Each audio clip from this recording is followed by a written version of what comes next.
His way of thinking. There is no lecture, plenary meeting, that the word risk has not come about. This morning, well, we perfectly heard about how it is possible to apply or to become aware of the risk. So it is an important point, but let's also understand evolution. Every management system has preventive essence. Every management system. There were some that had like a little more accelerated hue of that prevention. What was decided with a high-level structure?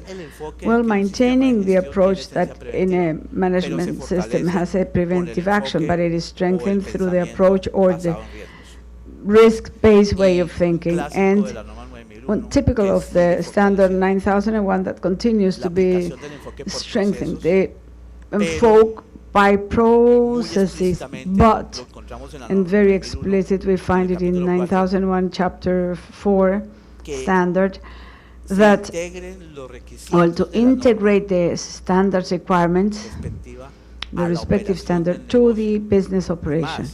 Even more, it is in chapter 4 and also in the chapter dedicated to the high management, the leadership chapter. It's one of the key responsibilities of a manager or a CIO or a committee of a company, to make sure that the requirements and the standard are integrated to the business processes and not the other way around as we wanted in the past. It was that all management systems were similar and were the same as if it were clones, which is the reverse operation. It is not putting the business into the standard, but the standard into the business. The high-level structure proposed by the ISO management team that will be for all management system standards, at least the most common ones, 9001, 14,000, the future 45,000, and there are already standards such as 27 that have that structure and that are being reviewed at the different committees. They will adopt that high-level structure. There is a benefit for the organization and for that reason for the top management. Let's remember a little bit what are the results expected from a management system of good quality according to standard 9001, where that standard provides to the organization more higher capability to provide products and services that meet the requirements of the customer, legal requirements in the case of products and materials that are applicable to the same. That is one of the important items.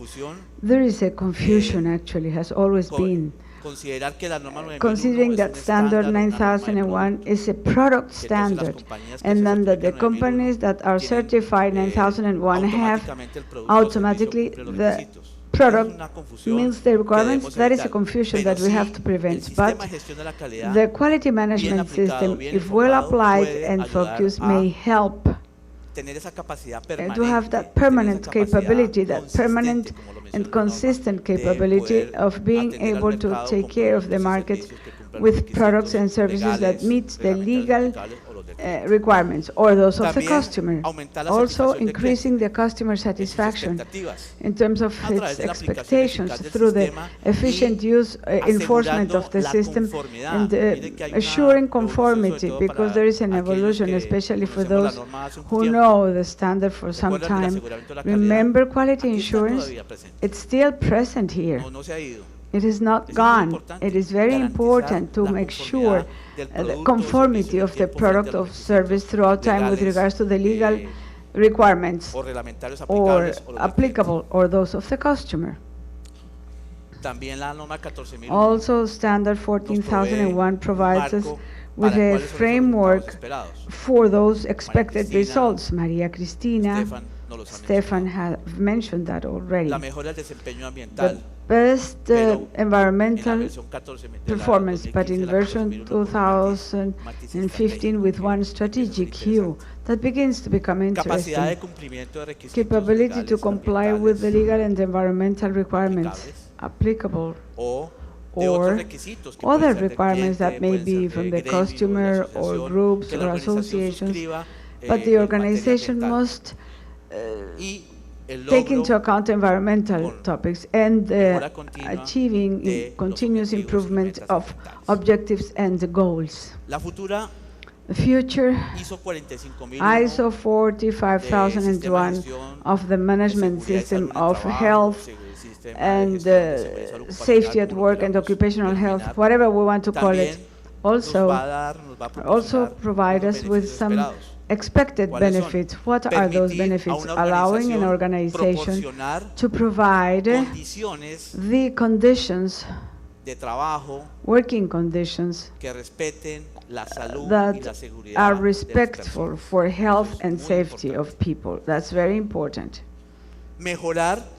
To improve in a proactive, not reactive manner, the performance of health and safety at work. And also reactive because, of course, we are concerned if there are some lesions or accidents or hurts or disabling diseases that the people could acquire in their working environment, at least to decrease the frequency and severity of accidents or diseases related to work. To align the management system with the strategic leadership of the organization, what can we mention?